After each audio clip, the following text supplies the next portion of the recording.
Welcome, everybody, to Limited Level Ups. I'm Alex, and this week's episode is going to be a deep dive on drafting, building, and playing control decks. This has been a heavily requested topic in the past few months, and I'm happy to finally be able to cover it. As much as, I think I have a reputation of being an aggro player, and I think greatly so. I do enjoy a good aggro deck.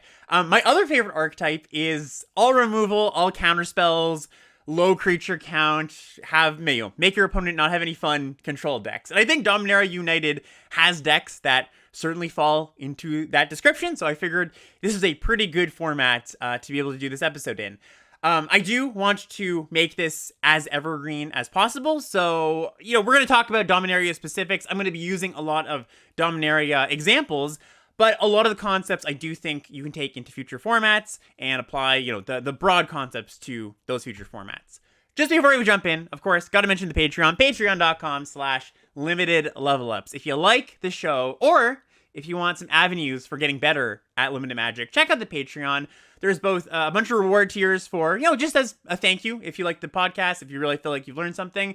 And there's a lot of reward tiers, the higher tiers, to help you get better. There's coaching tiers, there's draft log and deck tech review tiers that you can join the Discord. You got direct access to me. I'll be able to look at your decks, look at your draft logs. Basically, just, kind of a little bit of a helping hand, both from me and a lot of other smart people over at that Discord. By the way, I don't shout this out enough, but you can join the Discord for free. The Limited Level Ups Discord is not a paywall Discord. Check out bit.ly/join the Discord. It's also in the show notes of this episode if you're listening on the podcast. It's in the description on YouTube. And it is free. There are secret channels for members of the Patreon. That's your little bonus content, but a great place to learn no matter what. Anyways, let's get into today's episode. So, as per usual, we're going to start with the basics of whatever topic we're talking about, control, of course, today, and build our way up to some specifics. Just to make sure we have all our bases covered, I want to start basically by talking about some fundamentals. I think that will really help frame the rest of our conversation. Okay, so first up, the very basics. What is a control deck? So, in the broadest of terms, a control deck, its goal, its game plan, is to play cards that stop your opponent from enacting their game plan, right? It's reactive. You want to interact with your opponent so that you don't die, and then eventually you'll win with some flavor of finisher. Right? It almost doesn't matter too much, but you're going to win somehow. That's the least important part of control decks, honestly. Essentially, you're trying to play the long game, right? You're not in a rush to finish the game. Most of the game, you're just spending trying not to lose. And again, that's a very broad description. Control decks aren't a monolith. Not every control deck is going to play the same way. The specifics of their game plan won't always be the same. There's going to be some specifics that change from deck to deck and format to format. In general, though, you do see a lot of the same types of cards amongst different kind of control decks. The usual suspects, removal, card draw, board wipes, defensive creatures, that kind of stuff. One thing I want to talk about here as we get into this is playing the right cards. So I think a defining feature of what makes a control deck and what separates it from how you would approach building an aggressive deck or a mid-range deck in my mind is that most of the cards that you would consider good cards in your deck are good specifically because they line up well against the cards you expect to face game in, game out. The cards you're going to be playing against from your opponent, right? Most of the time when playing a control deck, you're going to be reacting to the threats your opponent is playing. And if your cards, your removal spells, your blockers don't line up in the right way, you're going to be in some trouble, right? You're going to fall behind. Your opponent's going to be able to out-tempo you.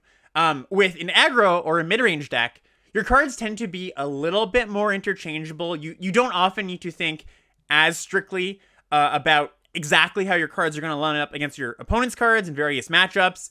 In these non-control decks, your cards, just generally you're going to be playing powerful cards that have synergy together, and that is often enough, right? And I think that distinction can make drafting control decks a little bit more difficult than drafting other styles of decks, right? It's not just as easy as, say, draft removal spells. You have to know which removal spells to prioritize, which ones make sense in the format. You have to know what the right cards are. And if you get the right cards, or what you think are the right cards are, get that wrong, it's going to cause you a lot of problems. So, of course, the question is, what are the right cards and how do you figure that out? So, in Constructed, control decks are built with a metagame in mind, right? The cards that people building control decks choose are very much in response to the cards that they need to effectively and efficiently answer. And the same is true for limited. I think there is a metagame to consider, and the metagame is actually fairly simple in limited, and it's a lot easier than it is in constructed. The metagame you're considering is just the good cards in the format, the cards that see play, the cards that you're commonly going to see game in, game out. And by the way, when I say having the right answers, things that line up, I want to specify, I want to clarify a little bit. What I mean is they line up not just in their text box, like what they say on the card, but also their mana cost, right? So you take a card like Tribute to Urborg, right? 2 mana, -2/-2. You can kick it for 1 and a blue to give something, additional negative power equal to the number of spells in your grave. So the baseline of that card, the 2 mana, -2/-2, that lines up pretty well in Dominaria, right? Because most of the 2-drops and some of the 3-drops are 2 toughness. If instead the format was filled of X3s at 2 and 3 mana, I would think that card lines up a lot poorer, because so much of the time you're just not going to be able to kill something on curve. And well, when your opponent, you leave up 2 mana and your opponent goes, okay, I play a 2/3 for 2, and you have a Tribute to Urborg in hand, you're like, oh, well, that's a card that I can't deal with right now, and this Tribute's kind of rotting in my hand for a little while, right? So really, it's that kind of thing too. But also, the card text matters too. Something like Destroy Evil, where in a lot of formats, I would say Destroy Evil isn't going to be, an amazing card, because sometimes you just don't have the creatures, the common threats you see in play aren't expensive, or sorry, they're not high toughness creatures, and that's what Destroy Evil hits for, toughness creatures, right? But in this format, in Dominaria, it just so happens that you've got the cost reducer cycle. Those are cards that see a lot of play, right? The Tolarian Terrors, Writhing Necromass, that style of card. So that is what I would consider a card that lines up correctly with the format. And then on the opposite side of things, right, you've got something like Tideturner, right? You've got Volch Tideturner, which is the 2 mana 1/3 that taps to add a blue mana. Spend this mana only to cast instant or sorcery spells. If that card lines up poorly in the format, sometimes you'd think, oh, it's a 2 mana 1/3 blocker, that's pretty good. It doesn't line up that well, because 1/3 blocker doesn't dissuade attacks from the 2-drops and 3-drops well enough. So that is a card that lines up poorly. Another card that I would say is the right card to play in a lot of your control decks in Dominaria is Negate, because a lot of the games come down to somebody casting an Urborg Repossession or a Heroic Charge, or a lot of the big finishes are just a spell of some sort. And so you want a Negate or 2 in your control decks, because you're going to face these cards eventually. You're playing a pretty long game. You're going to face most of the cards in your opponent's deck, and you need something that lines up well against an Urborg Repossession, against a Heroic Charge. Removal spells don't necessarily, they line up very poorly against Urborg Repossession, and they line up pretty poorly against a deck trying to cast Heroic Charge, because they have a bunch of token makers and things that get past your one for one removal, or at least line up pretty well against your 1-for-1 removal. It often takes a week or two, I think, at the beginning of the format to be able to get a good idea of what a good control deck looks like. Both because you need some time to observe the commonly played threats in the format, and you also need some time to understand what answers work, right? Week 1, I 100% wouldn't be able to get to, oh, Negate is a good card in this format, until playing the games a lot of the time and understanding that it comes down to, the games come down to somebody casting a important spell at some point.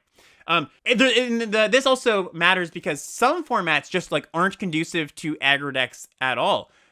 In formats with aggressively slanted mechanics like Exert, or there's just been a few pretty, I guess Enlist is a decent example, but it definitely isn't as punishing as something like Exert. You have to know that blocking is not an effective tool against some brands of aggro decks, or in some formats the aggro decks, the way they operate means that blocking just doesn't work. For those who don't know, by the way, Exert is a mechanic that, let's say, you have a 2/2 with Exert, and it says the Exert ability says, exert this thing, when it attacks, you can exert it, and if you exert it, it gets +1/+1 in flying. This is Gustwalker, by the way, for people who play Amonkhet. The downside there is the creature doesn't untap the next turn, but that's okay, because your 2-drop still gets to attack past your opponent's 2-drops, and that's a really effective method of pushing damage. So blockers in a format with Exert creatures just don't line up well. And again, that's something that comes in time, with you understanding the format. You need, instead, when the 2-drop creatures and 3-drop creatures have abilities that make them attack very well, you instead need removal spells, right? So, just some examples: Ixalan block, Omnicat block, even like Streets in Yucapena was a pretty good example of this, where like there's a lot of evasion in Streets, stuff like Civil Servant attacked pretty well, where if you were a controlling deck, you really needed to have interaction spells, not just good blockers, because your creatures just didn't block all that well, or they didn't block very effectively, right? So, all in all, when you are drafting a control deck, this is, or just not even as you're drafting a control deck, but before you're drafting a control deck, this is critical. Just what I've been talking about. Playing the right cards, understanding what the right control cards are. Once again, if you're playing the wrong control cards, you're not going to be able to have a good control deck. So before you even jump into drafting a control deck, study and understand what the right answers are. Next question I want to touch on here is, why draft a control deck? Why not just draft a regular limited, mid-range, or aggressive deck? So I mentioned that some formats are more kind to control decks than others. There's some like Ixalan, like Omnicat, that the removal is clunky sometimes, and the attackers are really good, so control just has a really tough time, right? Another example of a format that control had kind of a tough time in was Midnight Hunt, right? Where the creatures generated so much card advantage on their own, like your Organ Hoarders, your Disturbed creatures, that 1-for-1ing was not a good plan, right? So if you first have to identify if the format is kind to control decks, right? And if the format is kind to control decks, well, what would prompt you further to draft a control deck? Well, the main thing that pushes you towards drafting a control deck, I think, is a good rare. Opening a good rare. An expensive finisher. A board wipe. In most formats, control isn't going to be a default deck that you're just going to draft in, draft out, because without locking in some powerful cards early, you're better off just trying to end the game rather than prolong it. And that's what control decks are doing, right? They're trying to prolong the game. Because if you don't pick up those powerful cards, if you don't lock them in early, then who's to say you're actually going to be advantaged in the long game, right? And that's key. A good control deck needs to be advantaged in the long game. It needs to play in a way where its chances of winning go up the more turns go by. And if that's not true, then I would say that your control deck is probably structurally flawed in some way. So Crimson Vow is a really good example of a format where you could open a Dreadfeast Demon, you could open a Hullbreaker Horror, and these are really, really good, awesome cards that will end the game very soon after they come down, but you need to draft around them because they're expensive, you need to be able to find them, you need to be able to have the mana to play them, you need to stay alive by the time you cast your 7-drop, right? So a good expensive rare, a field wipe, these are good reasons to draft control.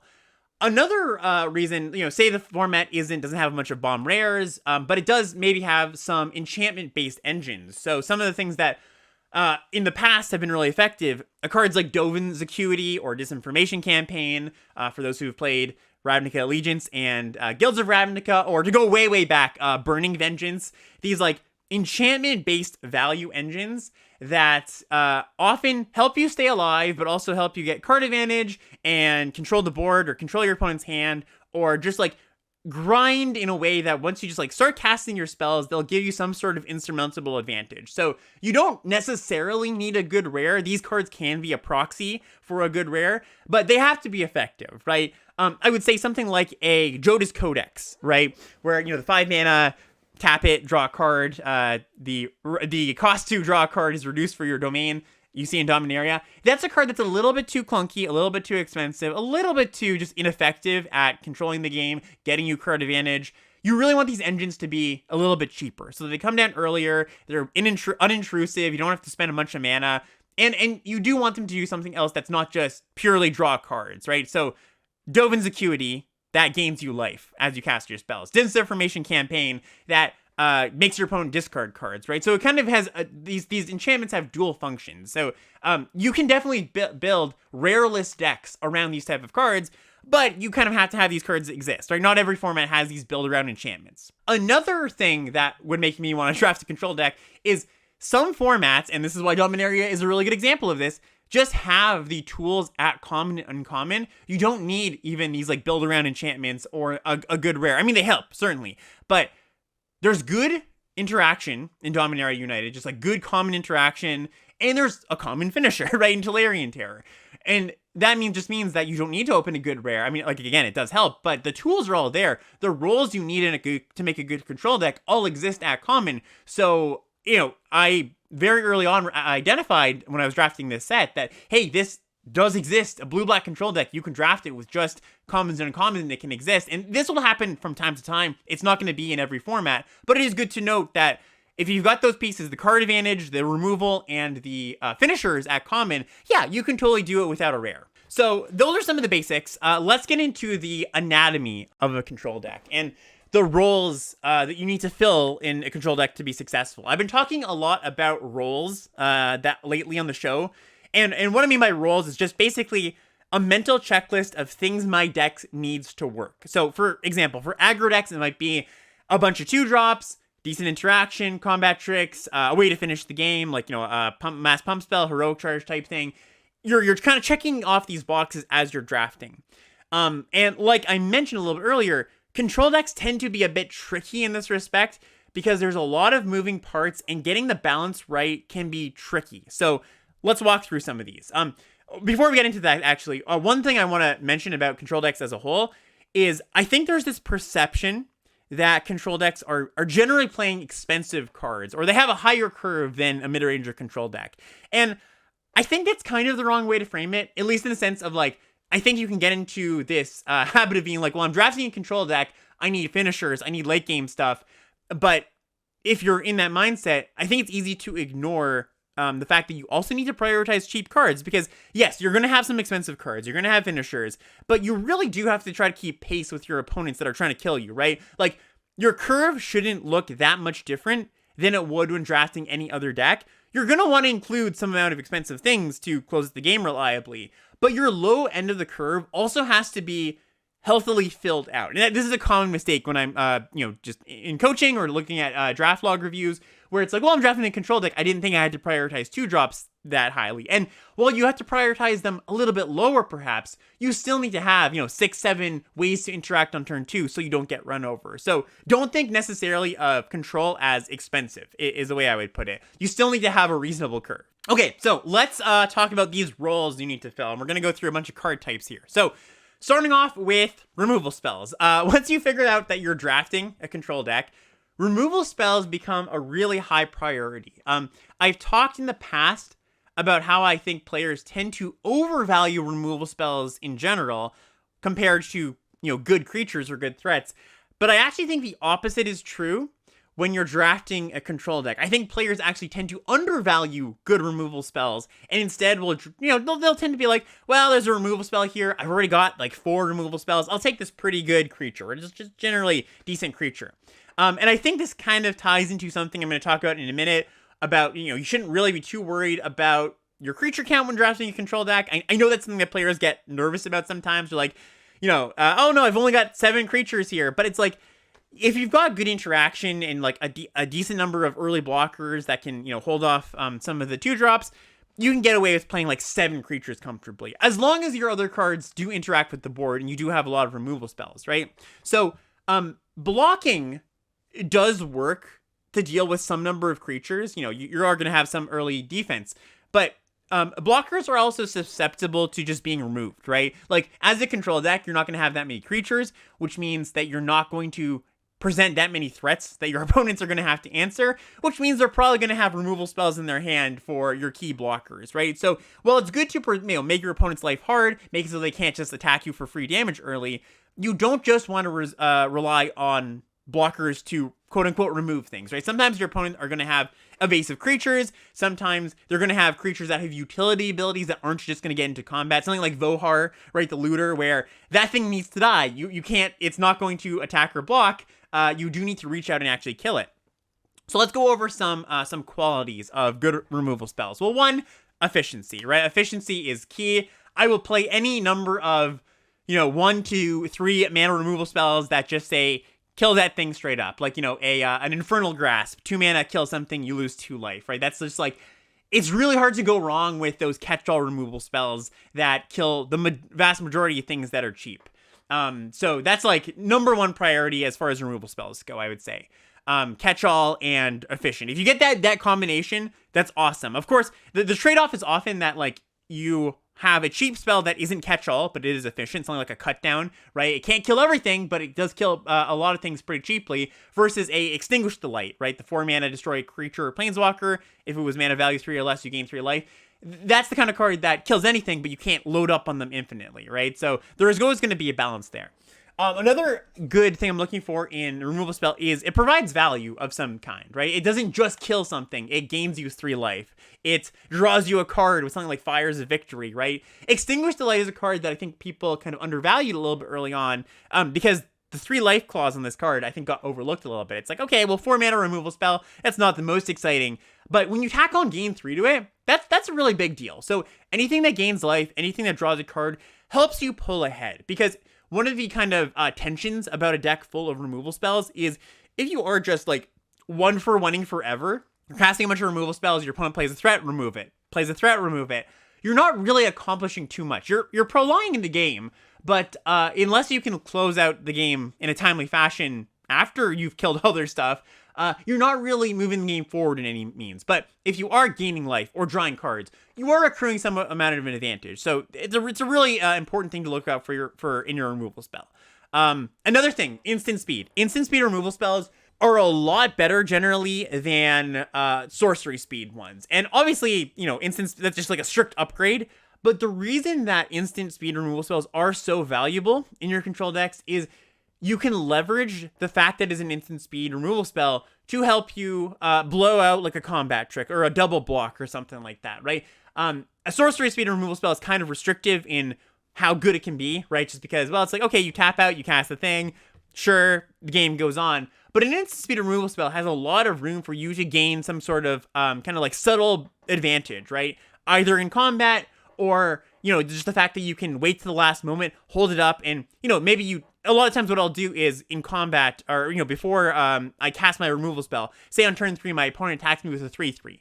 Okay, well, I'll just take that damage some amount of the time, because if my opponent plays a 4-drop that I want to kill that instead. With a sorcery speed removal spell, you have to make that decision on your turn. You can't wait, and, you kill your 3-drop, your opponent plays a 4-drop, and you're like, well, maybe I really would have liked to kill that. So instant speed is a nice thing to have on your removal spell, especially because instants play well with other instants, right? Just like your counter spells, your removal spells. If you have a package of instants, that's a really nice thing to achieve. When drafting these control decks, you generally want to have a mix of the catch-all removal spells and the narrow but efficient removal spells.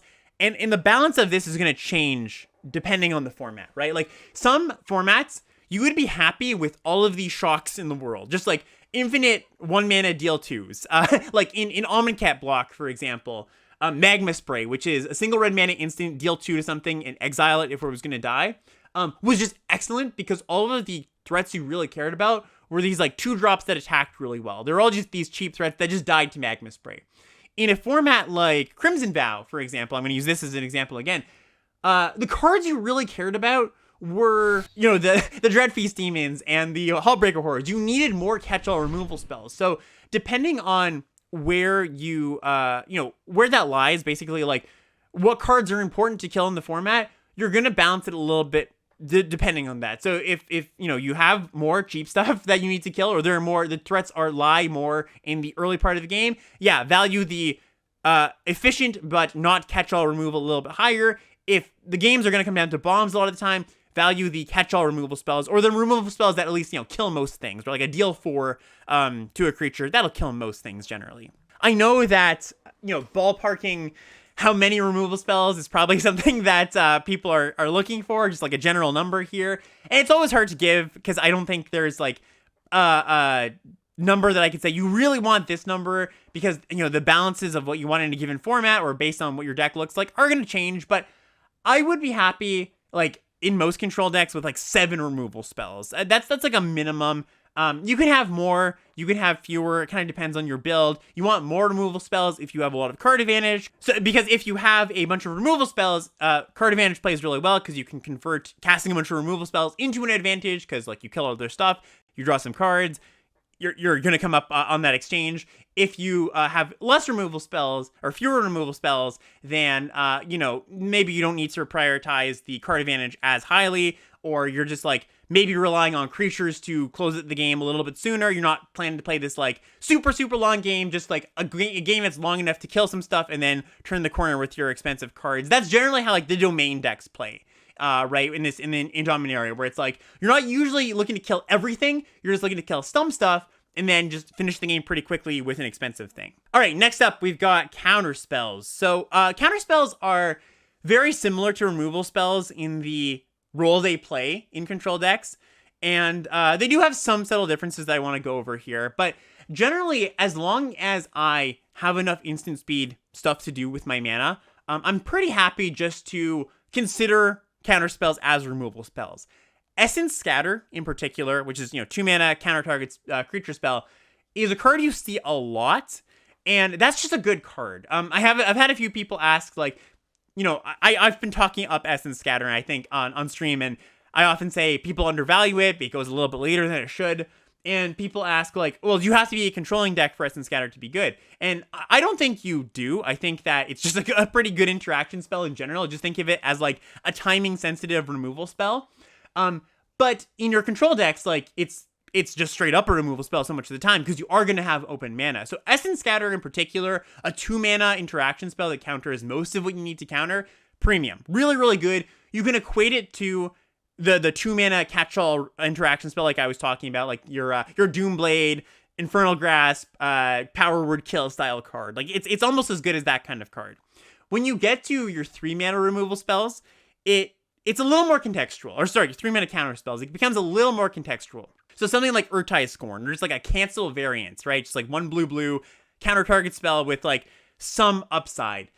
That's the kind of card that I generally do like, especially if I am going to play a longer game with my control deck. Like, you are a control deck that's going to turn 20. You're not a control deck that ends the game on turn, like, 10 or 11. You don't maybe have all that many good ways to close out the game, because the longer the game goes, the more you're going to want and be able to cast a just straight up catch-all counter spell, because sometimes they will have a non-creature that you have to counter. Like I was mentioning, why Negate tends to be good in Dominaria. There is a few cards that you're like going to be like, okay, well, I want to hold this counter spell because maybe they have an interaction spell for my finisher that I want to counter, or they have a Joda's Codex that is pretty threatening to my control plan, right? So generally, the more instants I have, the more I'm willing to play a 3-mana counter spell. Also, the more the longer I think my game is going to go, the more I want a catch-all removal spell to be able to counter a variety of things, right? It's just nice that it is pretty versatile, these like 3-mana just target anything counter spells. The more removal you have, the better counter spells get in general, because sometimes things slip through the cracks, right? You can't always expect to be like, all right, hold my mana all the time. Sometimes you're going to have to tap out to cast a sorcery speed removal spell, or you're going to have to cast a blocker or cast your finisher. And if you have a bunch of removal spells, counter spells do play pretty nicely, both because you can hold up a removal spell, instant speed removal spell, and a counter spell, but also because you don't lose your window if they resolve something, right? Where so the disaster is you've got a handful of counter spells and they resolve like a 3/3, and you're like, uh-oh, I don't have a removal spell to kill that 3/3. That thing's gonna deal me 12 points of damage. Well, if you just have a few removal spells and you have a good mix of counters and removal, you can like save your catch-all removal spells for when you really need it. They resolve a 4/4. You go, okay, I kill that thing. You still have your Urtai Scorn in hand. And again, you're not going to be caught with your pants down, because if they do resolve something, you'll have some answers. So the more interaction or the more removal you have, the better counter spells tend to get. And the closer you are to like a true control deck where you're going to turn 20, the more you're going to want to play a catch-all versatile removal spell. Okay, so another role you need to fill in your deck is card advantage. Card advantage is really important.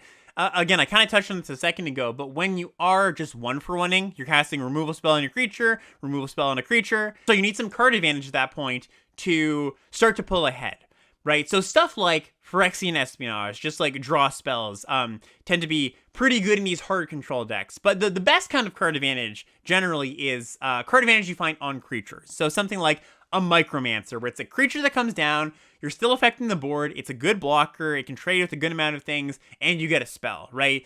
These kind of like maybe it's not just like, drawing into a raw card. It's not like a Silver Scrutiny, a draw 3, but you are gaining some advantage by casting your cards. And again, that is important when your plan is just 1-for-1 forever. When you're just like, casting your 7th removal spell, you want to be accruing some sort of advantages at some point. And a Phyrexian Espionage is a great way to gas up also. Just like, I'm happy casting 2-3 Espionages in a game if my early turns are spent casting removal spells. An Organ Hoarder, right, is another good example, right, from Midnight Hunt, where it's just like, yeah, this is a really good card in a control deck because, again, you can play, it's kind of like a Micromancer. You play it, it blocks, it draws some cards. I will warn, though, that not all creatures that create card advantage are created equally, because you often want the creature side of your removal spell, of your card advantage spell, to actually be able to trade with something relevant. So when Vineshaper Prodigy, the 2-mana 2/2 in green that you can kick for 1 in a blue to look at the top 3 cards of your library, put one in your hand, when that card was spoiled, I think a lot of people were like, ooh, it's like Organ Hoarder, right? And I was a little bit more hesitant because I was like, well, Organ Hoarder, the great thing about that card was that, well, number one, it had graveyard synergies, but 2, it could trade with a lot of things, where a 2/2 just doesn't trade with things all that often, right? Like, it can block and maybe team up and have a double block, but it's hard to really classify it as card advantage often because the body it leaves behind is, not irrelevant, but inconsequential a lot of the time. So really, when you're trying to evaluate how good is my card advantage creature, you want to make sure that creature actually is able to trade with something, so it actually is a meaningful 2-for-1 at that point, right? And again, as you are building your deck, the more removal spells you have, the more the card advantage goes up. The fewer removal spells you have, the more raw card advantage like Phyrexian Espionage or Silver Scrutiny can kind of go down a little bit, just because if you are not casting a lot of removal spells early, then you're going to be pressured a little bit more early. You might not be able to have time to gas up again. You might not be able to have that time to cast an Espionage on 3 and then be able to cast a removal spell on 4 because you might just not be able to have it, right? So, yeah, they go hand in hand in my mind. Card advantage, draw spells, and removal spells. And in general, to get once again, to give some baselines of how many things, things that fill this role you want or need in your deck, I would say about like 3 to 4 things that fill the card advantage role. That's kind of the balance I'm going for. Next thing up, finishers. Okay, so this is always a funny topic because, often when people are drafting control decks, I'm drafting a control deck on stream, the common in Twitch chat question is, oh, how are you winning the game? How are you finishing the game? And it's not really fair to say it doesn't matter, because it does matter. Like, the quality of your finisher certainly matters, but it matters a little bit less than I think people often think about, or I think people are a little bit too worried about picking up finishers or how they're going to close out the game. Because often the mindset is, again, you're more worried about not dying, you're more worried about drawing cards and killing things, and then you'll win eventually somehow. Yes, there are some finishers that are better than others, but really you can win with a lot of things. It could just be a few flyers. It could be a Tolarian Terror. It could be a Coral Colony, right? Just like you're milling them. So, just to go over some qualities of good finishers. So, one thing, of course, is it's high impact, right? Tolarian Terror tends to be high impact because it's pretty big, it blocks pretty well, it attacks pretty well. Something like a rare, just, any good rare is, those tend to be high impact. But another really good quality is they're resilient. And what I mean by that is they don't just fold to a removal spell easily, or they have some sort of built-in protection, or some way to recur them, natural recursion built in. So Tolarian Terror does fill this role, or does qualify here. It's got Ward 2, and it's pretty big, so not a ton of interaction spells can kill it. Yes, of course, there are some, but your opponent is going to be taxed in some regards there. And again, one of the things that, one of the reasons why it's important to have a resilient finisher is your opponents aren't going to be presented with a lot of threats early, so they're going to have removal spells in hand, and they're going to have removal spells for your creatures. Something with Hexproof is great. Nightveil Predator, for those who have played Guilds of Ravnica, is one of the best finishers in that set, and it's a good example of a resilient finisher. Blue, black for a 3/3 flying Death Touch Hexproof. Really hard to kill that thing, and really hard to interact with it. It was just one of the better things to just be like, all right, kill all your stuff, and I'm stable. Now I'm just going to win with this one thing. In Constructed, you tend to see this represented a little bit more often, where sometimes it'll just be like one really potent, resilient finisher, like a Hullbreaker Horror, But in limited, you often have like, 3 or 4 ways to win the game. And, generally you want ways that will, you want ways in your deck to recur them so that if they do die, you can cast them again. You're not going to be in the position of, oops, I ran out of threats. And, as much as I was saying, you shouldn't worry too much about what you're finishing the game with, you do have to worry about sometimes your opponent just has 7 removal spells, right? And you do need to be somewhat resilient to that. You need to have ways to buy back your creatures. You need to have, again, sometimes they just have built-in protection, and they you don't need to pick up ways to buy them back or protect them. But if you are a little bit light on those resilient threats, you just have a few flyers, yeah, you probably want ways to buy them back, or you just want more of them, right? You just want to have, maybe you're a little more threat heavy and answer light. You just have 7, 8, 9 ways to close the game rather than 3 or 4. So just some things to consider. Another really good quality of a finisher, I think, is they play both ways. And what I mean by that is they help you survive as well as finish the game. And Tolarian Terror, I think, is a good example of that. It blocks pretty well. It does stabilize you the turn it comes down. Nightveil Predator, the card I just mentioned, it does have Death Touch, so if you need it to block, you can. Coral Colony, it's another one. It's one of my favorite ways to win the game, honestly. And then Coral Colony is a really good example of a card that, when people look at my deck list sometimes, my control deck list, it's like, how are you winning? It's like, literally this Coral Colony, and I'm going to buy it back, and I'm going to protect it, and that's it. Like, it's really low maintenance. It doesn't take a lot of space up in your deck, so it's very unintrusive, right? Very unintrusive to what the rest of your deck is doing. Because one of the worries sometimes with the tensions is you draw all your finishers early, right? So that's a problem. And so something like Coral Colony is really good to be able to block early. But going back to my original point here, cards that play both ways, where if you draw them early, they still do a good job of blocking or helping you stay alive, and they do close out the game. So some more examples of this is, Merfolk Secret Keeper. We're just about to have Eldraine flashbacks on Reno, so this is a topical example. But Merfolk Secret Keeper, which is a single blue mana for an 0/4 blocker, and it's got a adventure side, blue sorcery, target player puts the top 4 cards of their library into their graveyard. This is like the control finisher in the blue decks in Eldraine, where it's just a common, like, it just blocks and it mills them, and often your mill decks or your control decks in Eldraine were mill decks, and you just had like 4 Secret Keepers, ways to buy them back, and they were good early because they blocked, right? They helped you stay alive. Again, I mentioned Dovin's Acuity earlier, the 1 blue-white enchantment that draws you cards and gains life. Really good way to stay alive early, and it plays both ways. It both helps you stay alive early and grind them out late. Burning Vengeance, another one that I mentioned earlier. This is 2 and a red enchantment, and it says whenever you cast a spell from your graveyard, Burning Vengeance deals 2 damage to any target. Really, really, I think a perfect example for this kind of card I'm talking about that plays both ways. This was in the original Innistrad, which had flashback. So basically what you would do, you play this card on turn 3, you're just casting a bunch of spells, draw spells, casting stuff from your graveyard, kill your opponent's stuff, and eventually kills them. So, well, there is the idea of like, I have absolute inevitability, I just want to control the game, and I'll win eventually with something. And, that idea does prevail a lot of the time.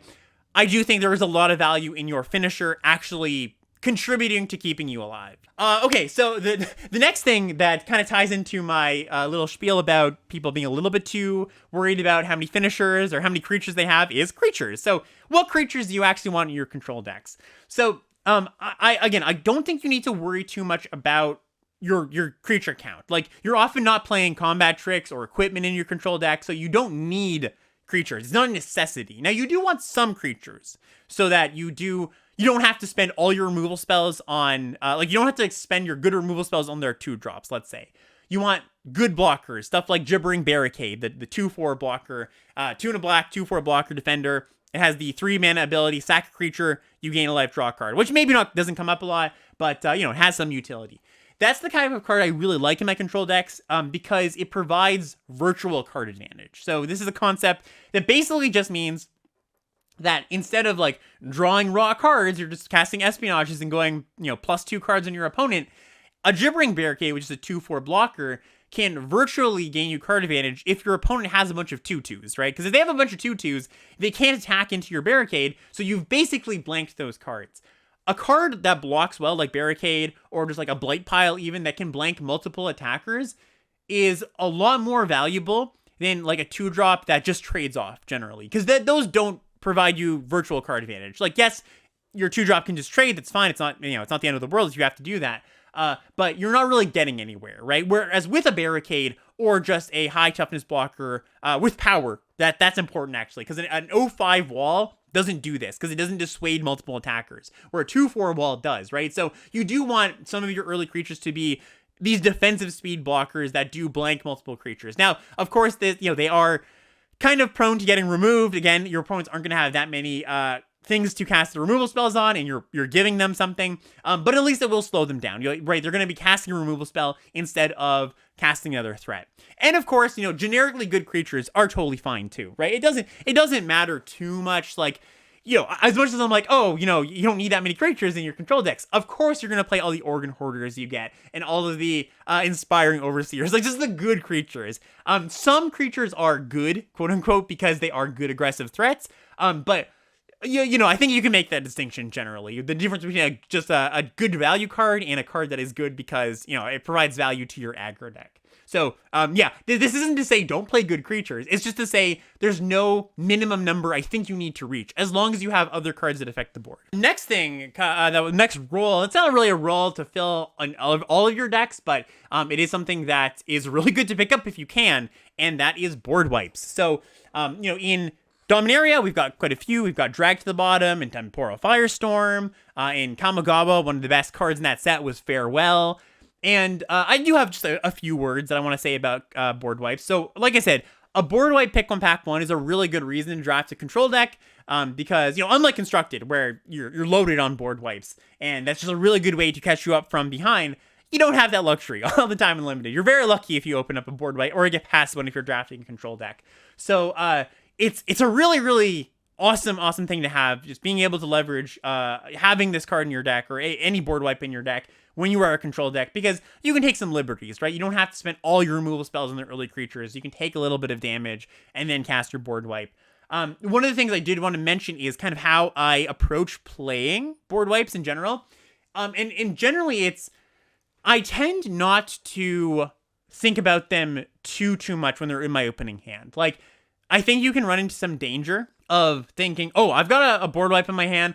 I'm not going to play my early blocker. I'm not going to cast my removal spell in their 2-drop because I'm just going to, cast my Drag to the Bottom on turn 4, wipe their board, and then I'm just going to pull ahead from there. I think there's a lot of danger, and this comes from personal experience, or I had that mindset for a long time. There's a lot of danger in doing that because often what happens is you take too much damage in the process, right? So, like, you don't kill their 2-drop, you take 4 damage from that. You don't kill their 3-drop, you take some damage from that. They play a 4-drop, and you go, okay, now it's time to Wrath, but you're already at 9. And then they play a 5/5, and you're like, uh-oh. Well, okay, I'll kill that. And they play another thing, and you're like, oops, that's another 5/5, and maybe you don't have a removal spell at that moment, and you can only take 2 hits from that. So just play a normal game, generally, for the first few turns is what I would say. Like, play your blocker, kill their creature. And the other thing, too, is if you're playing blockers, if you're playing removal spells, that incentivizes your opponent to keep playing stuff out, right? To keep casting their creatures so that they can pressure you. If you're not doing anything, a good opponent will think about that and they'll go, oh, they probably have a board wipe here. That kind of makes sense. They're literally not doing anything. And they'll just be like, all right, turn 5, I won't play my good creature. I'm just gonna sit back and, you're gonna have to be forced to Wrath. And that's not a position you really want to be put in. You want to make your opponent commit. Some thoughts on board wipes in general, or just like what makes a good board wipe. Any kind of board wipe that is modular, or you can make it so that it is not symmetrical, are awesome, right? Farewell is the great, the best example of this, I think. Which, by the way, for those who don't know what Farewell is, again, that Kamigawa card, 4 white for a sorcery. You can choose any one of these 4 modes. Exile all artifacts, exile all creatures, exile all enchantments, exile all graveyards. Really, really great if your deck is all enchantments and your opponent has all artifacts. Well, you wipe their board, you keep yours. That's the ideal situation, right? Or something like a Temporal Firestorm, right? Which is the 3 red, deal 5 to everything. You can kick it for 1 in a white or 1 in a blue. If you kick it, you phase out a creature for each time you kicked it. Another way to kind of, be okay with playing some early creatures, and you board wipe, you keep your creatures, you keep your blockers. So this isn't just about control decks, board wipes and control decks. This is true of board wipes in most decks, but, just the best field wipes are ones that you can kind of maneuver or manipulate in some way, or they're modular in some way where you have some control about what you kill. Mana bases. Let's talk about mana bases quickly. So I'm not going to go too deep on mana bases because they definitely are, it's going to be different depending on what your deck looks like. But land count is something I do want to touch on. So generally, I think the default is still going to be 17 lands in most of your control decks. Like, often when you're playing an aggro deck, I think a lot of people default to 16 lands and honestly default a little bit too often, where some aggro decks do just want, 17, 18 lands. Sometimes that's really rare, but 17 lands is not too uncommon for aggro decks because they have expensive cards sometimes. And the same goes with control decks, where I think a lot of people, they kind of go, okay, well, I'm playing control deck. Let's add more lands, like add an 18th land automatically, when that might be the right thing to do, but I think 17 is generally my default. You still, do risk flooding sometimes in your control decks. You don't want too many mana sources, but I will push towards an 18th land if, one, I do have a pretty high curve. I need to hit my 3rd and 4th land. If I miss my 4th land, let's say I'm really far behind, like I just have a lot of 4 drops, and it's critical to hit that 4th land. But if your curve is like pretty low, you've got a lot of good cheap interaction spells, that pushes me more towards 17, because you can still interact in the game even if you don't hit land 4 or 5 exactly on time. And then the other thing, of course, is your how much you're splashing. Because if you're splashing and maybe you need to fit in a few more sources of your splash color, that pushes me to 18 a little bit more often too. And that, again, that's not a control deck specific thing. That's just a general thing. Okay, low priority cards. So I talked about cards you do want in your control deck. Let's talk about cards you don't necessarily want in your control decks. So one is tempo cards. So a card I see a lot in control decks that I don't think necessarily belongs there is Impede Momentum. So this is 1 and a blue for a sorcery. Tap a creature, put 3 stun counters on it, you scry 1. So I think it's very easy to convince yourself to put this card in your deck. You're like, oh, okay, well, this stalls the game, right? I can stay alive. One of the things I was saying earlier is your cards are in your deck, in your control deck a lot of the time. They're there to keep you alive.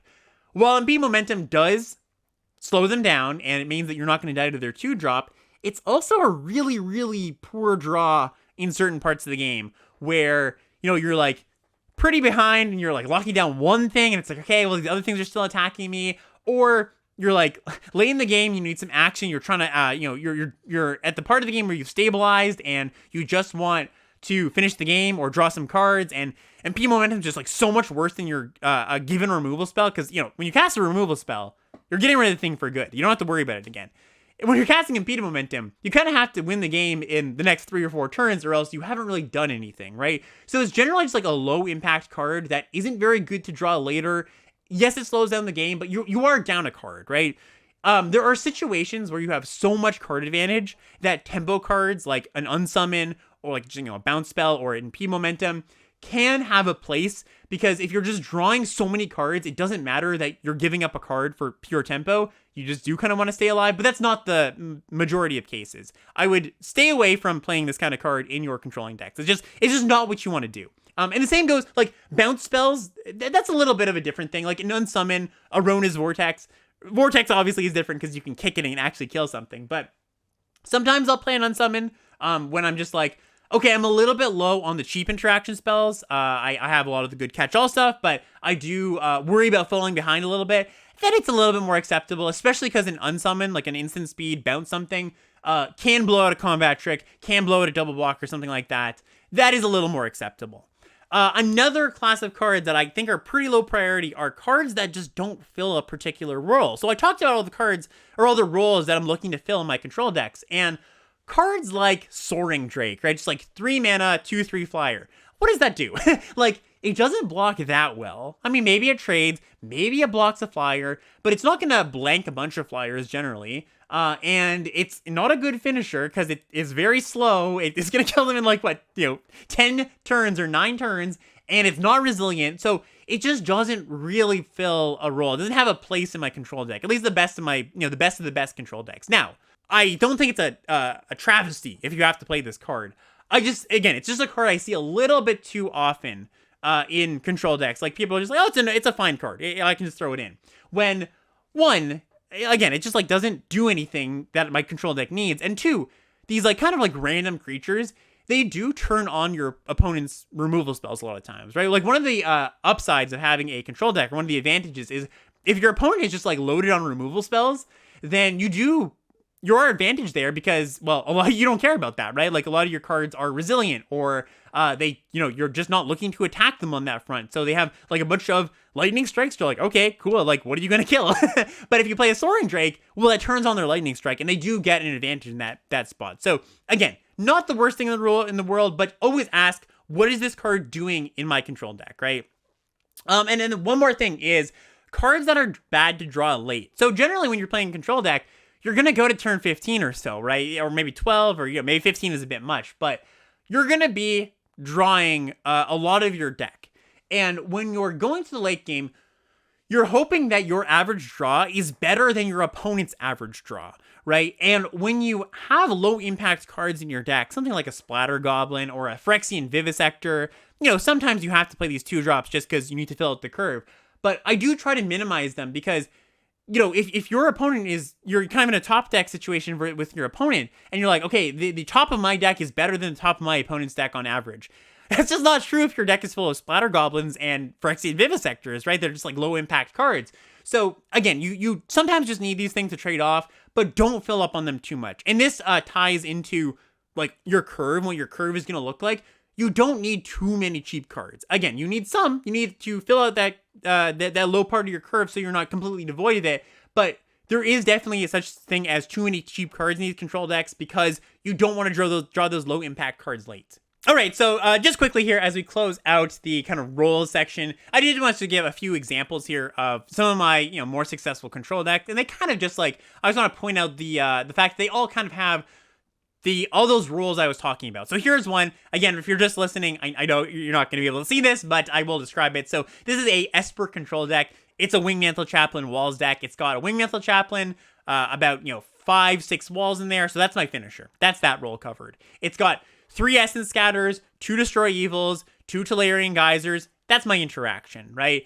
And then it's got just some quality creatures, not amazing. They don't fill maybe any particular role in the deck, but are just good cards, right? Talus Lookout, Anointed Peacekeeper, Micromancer is a card advantage creature, so that kind of counts for that role too. I've got Urborg Repossession because outside of my Wingmantle Chaplain, I don't have that many ways to finish the game, so I do want some recursion. I've also got a Shore Up for the similar reason. I don't have that many finishers, so I do need to protect them.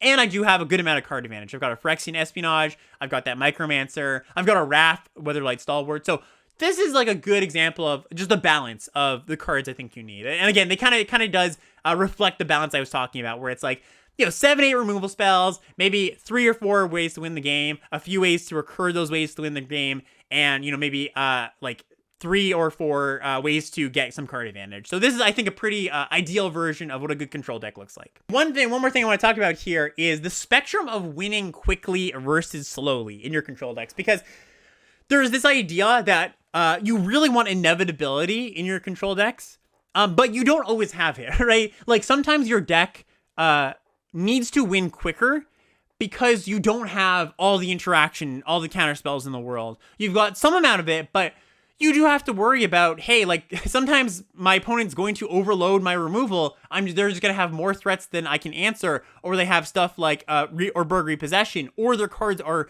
resilient and like to my 1-for-1 removal. Maybe they have their own Tolarian Terrors, or they have a bunch of token makers, right? And if you're lower on interaction, you should be looking to close out the game quicker instead of slower, because you can't necessarily say that you are the person who has inevitability at that point, right? So if you end up in a spot in pack 2 or pack 3 where you are a little bit interaction light, well, obviously prioritize interaction spells if you see them, but if you don't see interaction spells, start prioritizing threats a bit higher so you can kill some stuff and then turn the corner quickly. The opposite side of this is, do you have a bunch of interaction spells? Well, if you do, then you're kind of okay playing a longer game, winning with a Coral Colony on turn 20 or whatever, right? That's kind of an okay way to approach it too. You just kind of have to know, is your deck removal heavy or removal light? If it's removal heavy, you want to lean towards, you can lean towards a kind of unintrusive and, slow win condition like Coral Colony. The opposite is true if you're removal light. And the thing too, when you're kind of like you're winning with Coral Colony, is you are going to play a really long game. You do have to expect to answer everything. So if you are playing that super, super long game, you do need more catch-all removal spells rather than those like kind of situational but cheaper interaction spells like Cut Down. You do need counter spells. You do need a bunch of, Extinguish the Lights, those things that will deal with anything, because you're going to see most of the cards out of your opponent's deck, and they will have some cards that are just like, well, my Cut Down can't kill that, and, my Lightning Strike can't kill that. Also, sometimes your opponent's going to have a card that's really, really good against your control deck. Like, when I'm drafting these black or blue-white control decks, my opponent plays a Joda's Codex. I go, uh-oh, I'm in a lot of trouble. And you just are forced to end the game at some points, right? So, it is pretty valuable to have some amount of closing speed. And again, it's just something to clock. It's something to understand about your deck and adjust accordingly. All right, so let's move into some gameplay tips to close out here. Number one, it's important to preserve your life total. And you can play with your life total once in a while in your control decks. You can, if you do have a few good blockers that you're like, okay, I don't need to kill their 2/2 because my Gibbering Barricade will block it next turn. I don't really need to spend my 2-mana interaction spell here. Sure, don't kill their Banal Sleeper, their 3/1. But if your hand is such that maybe it's just all removal spells and you don't have ways to blank the sleeper, you should probably just kill it on sight. It's very tempting to be like, oh, well, my good removal spell, I want to save that for something that's really threatening, like a Tatyova or something like that. But that 3/1 on turn 2 is probably going to deal you a lot of damage. So when you're trying to figure out, should I just kill that thing to preserve my life total, ask yourself, how much damage is that going to deal me over the course of the next 3 turns, right?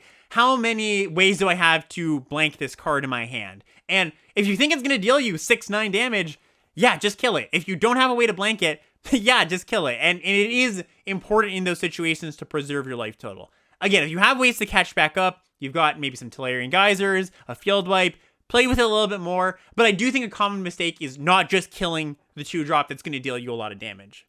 Threat assessment is really, really important, I think. So often when I am in the mid stages of playing a control deck, you want to ask yourself, what is the biggest threat to me at this point? And I don't just mean like the biggest creature, but I mean, how am I in danger of losing this game?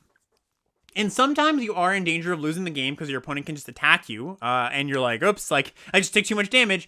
But sometimes you're actually worried about them outcarding you. So maybe you have a hand where you got a bunch of removal spells, and you've gone 1 for 1 removal, and maybe you have 1 or 2 removal spells left, but you haven't drawn your card draw yet, and your opponent plays a Sprouting Goblin, right? The 1/2, the 2-mana 2/2 in red that you can sack a land and draw a card.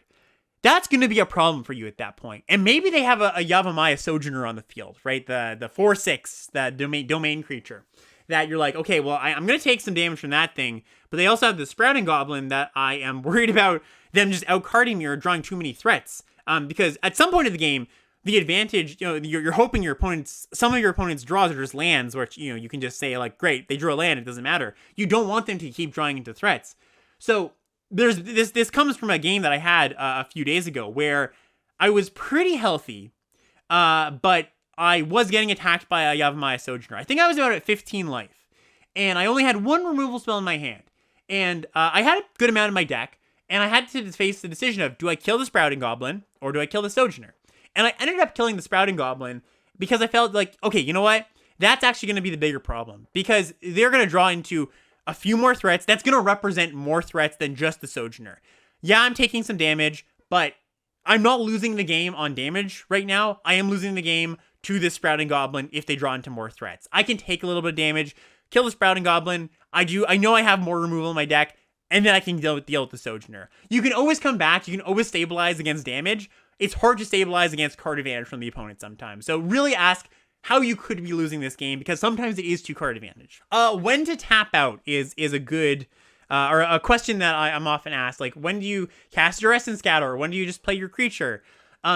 Generally, when you've got a bunch of counterspells in hand, you want to keep them up instead of casting a creature. Now, sometimes you have to cast your creature because you have to block. You don't have any way to, just like kill the creature straight up.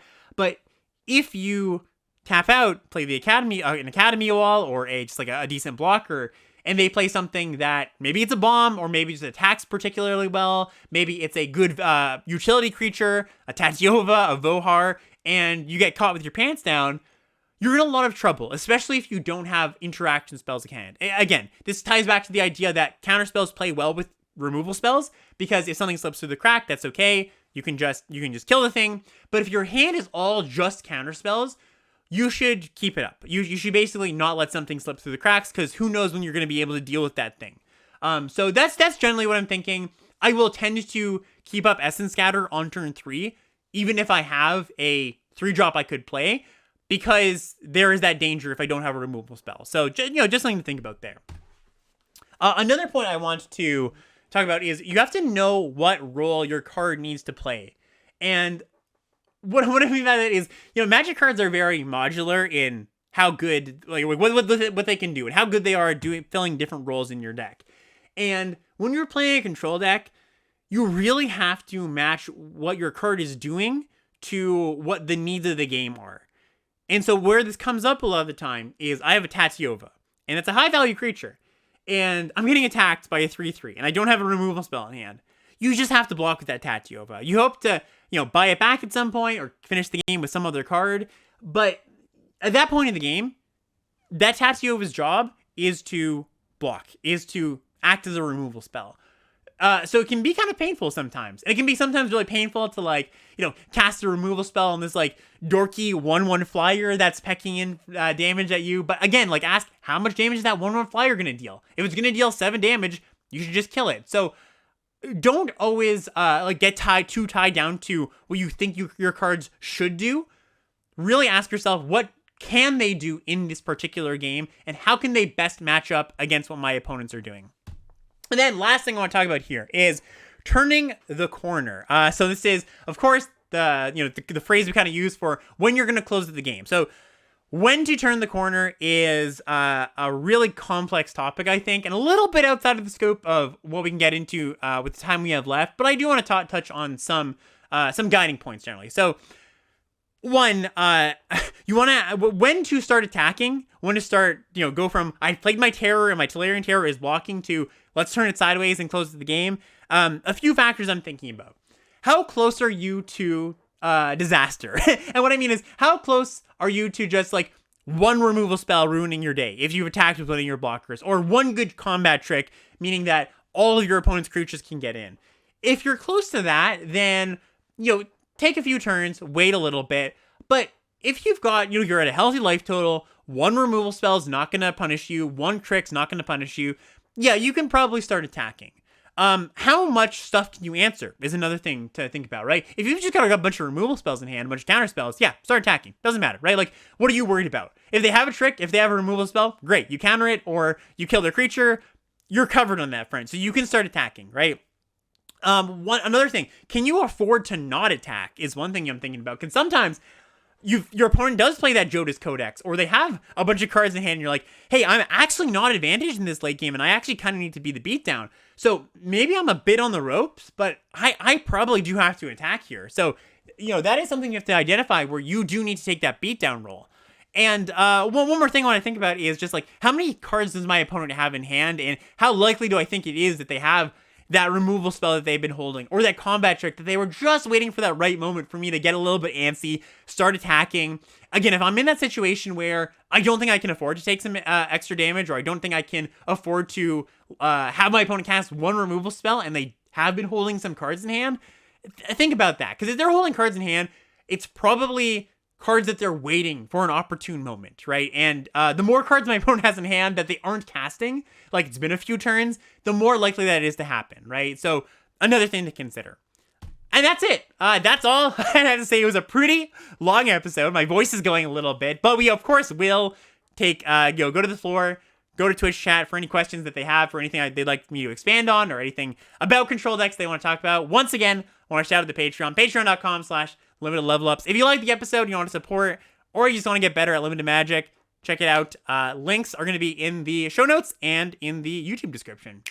Here's a good question. What about I avoid control decks because time is a way I lose as well? Yeah, so, timing out either on Arena with the rope, you have a lot of decisions to make, or on Magic Online with that the chess timer, or just in paper where you can't play. yeah, some pros you can take so as long as you want, but there is a limit. You do have to respect your opponent's time, right? Yeah, so I would say that it's good to practice making these complex decisions. So you're never going to get better at it if you never try it. Now, if you're just looking to win a particular draft, yeah, maybe if you're not super comfortable with these kind of decks, certainly, yeah, like you don't go into this kind of deck if that's not something that you're comfortable with, and you really have some stakes in that particular draft you're trying to learn or you're trying to win. But if you're looking for long-term success, I would say, it's an important tool to have in your toolbox. It's important to, especially in formats like Dominaria or other formats where control, it tends to be a pretty good thing to do. If you are just kind of ignoring that side of the spectrum, then you're going to miss out on some pretty good decks sometimes. And yeah, it can be tricky, if you're just not used to playing these decks. And that's going to be true for any style of deck. You're just going to take some extra time. I've timed out a lot in my career, for sure, learning these decks. But that really comes down to what your goals are, right? Again, long-term, I would put some time into it. If maybe it's not important for you long-term to learn how to draft these decks, then yeah, you can put them aside. Just stick to what you know. Is there ever a good place for tricks in a hard control deck? And if so, what kinds of tricks? Yeah, so good question. So I did mention that generally no, tricks are not a card type I'm looking to play. And I think you can fool yourself sometimes, or not fool yourself, but like people can convince themselves sometimes that it's like, oh, my Tolarian Terror, well, sometimes it gets double blocked. It would be pretty nice if I had a +3/+0 and first strike trick, right? Where, yeah, that's true. Those situations come up, but you can't afford to have a trick in your opening hand when when so much of the game of your control deck is just staying alive, right? So generally tricks, not great. Now, the exception I think you can make are tricks, like Shore Up, or even Take Up the Shield, where they serve a secondary role, where they do protect your creatures as well. And especially if you are a little bit threat light, these tricks do a pretty good job of playing the role of being, giving some resiliency to your deck. So that is the main point, or the main kind of trick I could see myself playing. There are some tricks that do give you enough value, like a Majestic Metamorphosis, right? Or a Suit Up, where it is like a card advantage combat trick, where I can see playing that card. I have played that kind of card in a more closer to a control deck than an aggressive deck. You do need to make sure at that point you have enough creatures in your deck, something in the 13-14 range, where it's actually castable to get your card advantage. But yeah, you can play those types of cards if they give you card advantage. They're actually not just trying to win a combat, because you don't care that much about winning a particular combat, and you've got enough creatures to actually make them real cards for most of the game. And yeah, Take Up the Shield, again, that's another one where it's like the life gain matters a lot too there. So that is another role you're looking to fill, just like ways to stay alive. So Take Up the Shield, I would say, is on the more playable end of the spectrum for control decks, or for tricks and control decks. Can you talk about your thought process on how long to sandbag a Wrath, and ask yourself on what turn do you have the opportunity to use one, to hold one, and try to get more value? Yeah, so as I've played more and more limited Magic over the years, I really just biased towards casting the Wrath, get my clean 2-for-1, 3-for-1, almost think of it more like a tempo card than a completely wreck my opponent's day card, right? Like, think of it as, I cast this card, I kill their 2-drop, 3-drop, and 4-drop, and it's going to be really hard for my opponent to pressure me at this point, because I've destroyed their early pressure. And that's good enough a lot of the time. You don't, I guess a way to put it is, I wouldn't really consider, don't think of a Wrath as the finisher. Think of it as a tool to get to your mid to late game. Because like I was mentioning before when we were talking about it, you do end up sometimes just taking too much damage.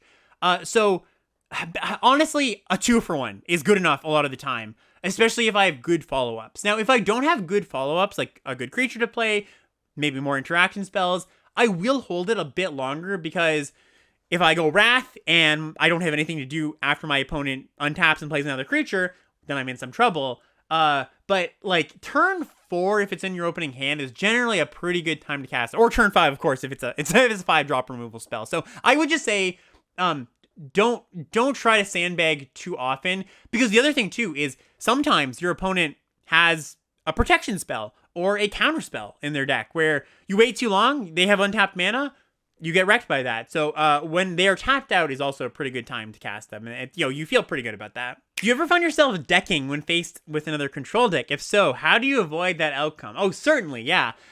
So how do you avoid that outcome is very early on, you should take into consideration how many threats you have, how many ways you have to recur those threats, how likely the matchup is to go to decking. And, if you're facing another controlling looking deck, that's always going to be a possibility. And at some point, stop drawing cards. And like, if I can be winning the deck damage race, like I'm ahead on cards for most of the game, that's actually something I do keep track of. So like, for example, when my opponent plays a Jodas Codex, where I mentioned that's a pretty good card in a control versus control matchup.